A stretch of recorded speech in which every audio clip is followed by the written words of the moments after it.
Season 3 has arrived. After Tabitha escaped the town, she seems to have found the town's secret. The story picks up right where the last episode left off. After Tabitha escaped, she had Victor's address, finally met the owner of the house. The old man wanted to kick her out at first, but when he saw Victor's box, "Where did you get that?" Oh my God. The old man looked again, unsure, until Tabitha recognized him as Victor's dad. Suddenly, Tabitha was lying on the sofa. The old man seemed to have fallen asleep. When Tabitha got up, the old man stood up immediately. He said she fainted. Then he asked where the box came from. He recognized it as his son's. After realizing the old man meant no harm, Tabitha began to explain what happened. Not long ago, their family took an RV trip, but they got blocked by a big tree. Crows filled the sky. They had to enter a nearby town, a town they couldn't escape from. The nights there were dangerous. No one dared to go outside, but Victor protected them. Hearing about his son excited the old man. Tabitha said Victor was alive when she left, but the old man was still doubtful. He thought Tabitha was losing her mind, so he wanted to call the police. Tabitha quickly stopped him, tried to explain what happened, but he still didn't believe her. Knowing she couldn't escape, before the police arrived, she asked the old man to search online for missing persons from the town. He still didn't believe her. He thought she was tricking him. Tabitha was heartbroken, mentioned the lighthouse and the mysterious boy. What did you say? The old man grew more shocked, because those things sounded familiar. Suddenly, they heard police outside. Tabitha got scared. She begged the old man not to let them take her. "Hey, Matt, I screwed up, man. I thought I had an intruder, and it turned out to be just a dog off the leash. You don't have to be back to. Look, I owe you just. Sorry." In the end, the old man believed her. He helped her avoid the police. He explained that before Victor went missing, his mother had hallucinations, talking about kids trapped in a lighthouse. The old man took Tabitha to the basement. It was very cramped down there. He said everything started on his 35th birthday. They were getting ready to travel, but right before they left, Victor started acting strange. He kept drawing everything in that place. Tabitha couldn't believe what she saw. She said it was like she'd been chosen. She said it was a place. Victor said that place is everywhere, but no one can find the people there. Someone will always be chosen to enter it from anywhere, but they'll never find a way out. So, how did you get out? Tabitha shares everything she's experienced in the town with Henry. Suddenly she hears a strange noise.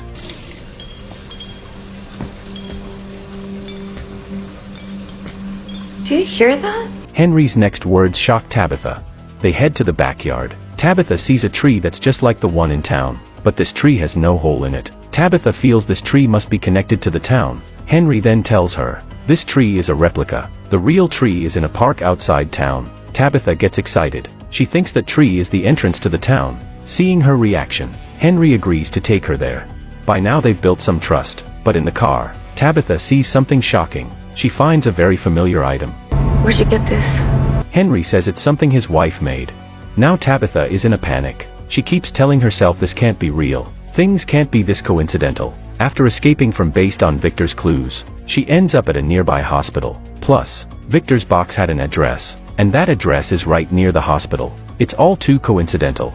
Tabitha starts to doubt Henry. She thinks this might be a trap. No one can recreate a bracelet that perfectly. We're not really condemned, are we? What? It's just more of this place. Torturing me, punishing me, right? Tabitha tells Henry to stop the car. She wants to get out, but Henry just got news about his son. There's no way he'll let her go. In a struggle, Henry accelerates instead. When Tabitha wakes up again, she finds herself in an ambulance. Henry is badly hurt and getting emergency care. Tabitha is confused. Another familiar accident. Realizing something's wrong, she shouts for the ambulance to stop. Then the driver says something that makes her tense up again.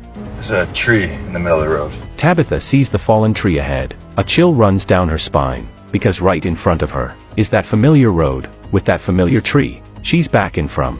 Meanwhile in town, Jim gets a phone call, and the voice on the line is his deceased son. Jim knows this isn't real, but what the voice says terrifies him. You should be watching Julie and Ethan. You shouldn't let them play outside so close to dark. Daddy, are you At the same time, the familiar bell rings through town. It's the mayor telling everyone to hurry home. But Jim runs outside looking for his kids. On the other side, Victor is using tools, like he's searching for something in town. With no one around, he starts digging.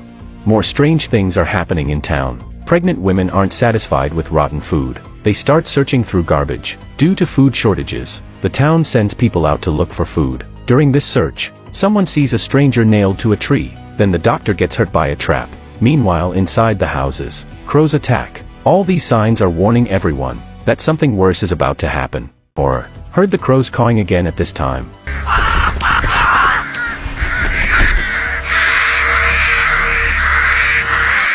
All this was the same as when Tabitha first entered the town. As more and more crows came, Tabitha got more nervous. She wanted to escape from here right away.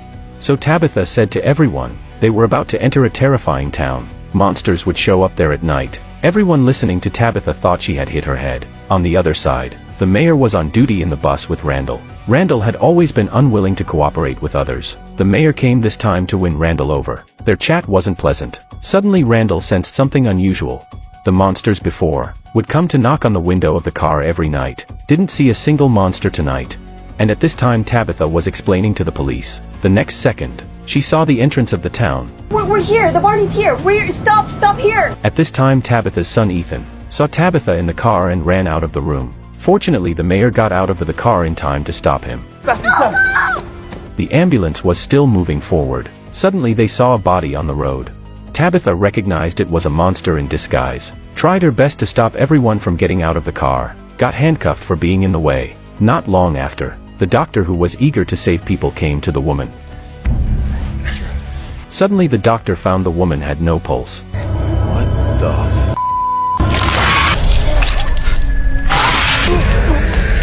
The woman directly changed back to a monster and attacked humans.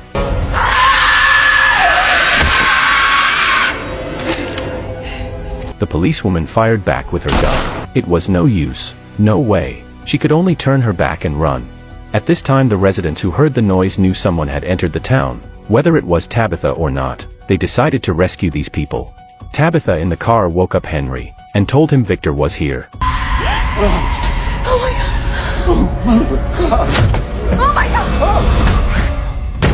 Jim and Tabitha were both shocked. They didn't expect each other to be alive. Tabitha couldn't escape at this time, because she was locked up. When the mayor came over later he thought it was strange too. Seeing this situation, Jim quickly asked the mayor to give him the handcuffs key. The mayor said he didn't bring it. Randall was going to go get it back. At this time, the policewoman was being chased closely by the monster. She kept shooting. Suddenly, the policewoman accidentally shot the woman in the safe house. Everyone found out the policewoman wasn't a monster. Still led her into the house. The policewoman quickly said she wasn't intentional just now. On the other side of Randall, after getting the toolkit, ran into some weird bugs. Randall quickly ran to the ambulance, but the monster blocked his way. At this time the mayor heard the noise and came over. Seeing this, Randall quickly threw the toolkit to the mayor. Hey, get back to the bus!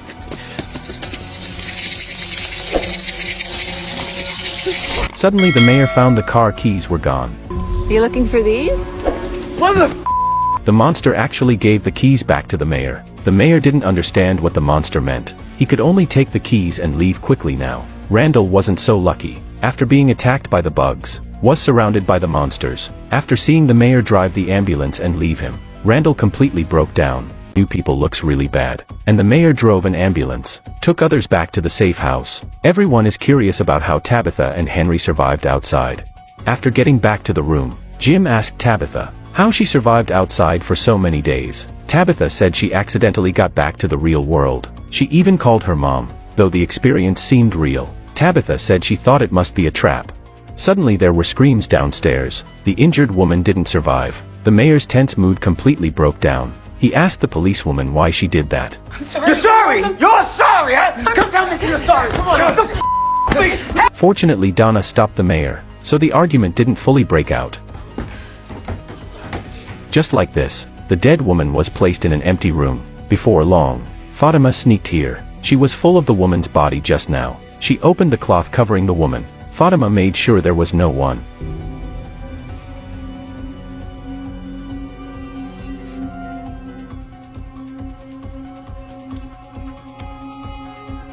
On the other side, the mayor and Donna were outside the window. They found Randall's body. While Victor and Sarah were planning something in the room all the time, Elgin saw that wrinkled old grandma again, and it was in the room. Maybe there will be another murder tonight. Randall wasn't killed by the monsters. He was brought back to the house and was extremely agitated. Everyone looked at the mayor in shock, but he couldn't tell about the deal he made with the monsters. The next day, Jade immediately went to find Tabitha, because before they each went to the lighthouse and the monster's lair, but Tabitha disappeared. Jade desperately wanted to know if she had found the way to escape Nightmare Town. Facing Jade's question, Tabitha said she reached the lighthouse through the hollow of the bottle tree. Jade thought the bottle tree must be the key to leave, but Jim said he had opened the bottles on it before. There was nothing special in them except for the paper strips with numbers written on them. Before Tabitha could respond, the mayor called a meeting first, asking Tabitha to answer everyone's questions together. But as Tabitha told everything, everyone started to blame her. Why didn't you call the police after getting out? Why didn't you tell the outside world that they were trapped here? Tabitha kept saying. Even if she went to ask for help, no one would believe her. Then Henry also stood up to explain, saying when she first heard Tabitha say these things, she even thought Tabitha was mentally ill. But no one listened to her. Seeing everyone was still angry, the mayor said Tabitha's getting out was just an accident. But as soon as he opened his mouth, he was mocked by everyone. Last night he abandoned Randall, and all the things that happened before made everyone lose trust in him. Then they continued to blame Tabitha, saying she was useless after getting out. Everyone took Tabitha as an outlet, using all kinds of vicious words against her. Finally, Tabitha couldn't take it anymore. Angry and disappointed, she left the dining room. The mayor wanted to calm everyone's emotions, but everyone only cared about where the bottle tree that could escape the town was. Because Tabitha had succeeded, they also wanted to try. The mayor explained to everyone, the place the hollow of the tree teleported to was different each time. He had been teleported to a dry well once, almost died in it. However, no one was willing to listen to the mayor's words. The next day, Tabitha took Jade to find the bottle tree, wanting to find the way to escape from it. They took down the bottles on it, but found there were only some meaningless numbers on them. Just when Tabitha was about to give up, Jade told her he had seen those creepy kids before. They were holding some kind of ritual at that time, and that creepy symbol appeared on his head. Jade thought everything was connected. As long as they could crack the meaning of these numbers, they could know the truth.